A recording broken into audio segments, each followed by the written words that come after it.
वो इंसान ही क्या जिसने गलती ना की हो। अगर आप एक ऐसे इंसान है जिसने पास में एक भी गलती नहीं की है, आप साली नालायक पैदा हुए।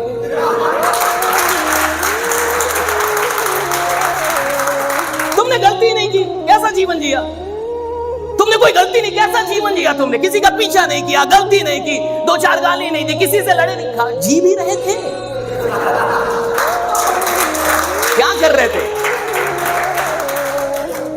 कोई लफड़ा ही नहीं हो तुम्हारे जीवन में, यानी तुमने कुछ किया नहीं। लफड़ा उसके जिंदगी में जिसने कुछ उल्टा सीधा किया, और उल्टा सीधा करने के लिए जिगरा चाहिए सब, है कि नहीं? जिगरा चाहिए ना।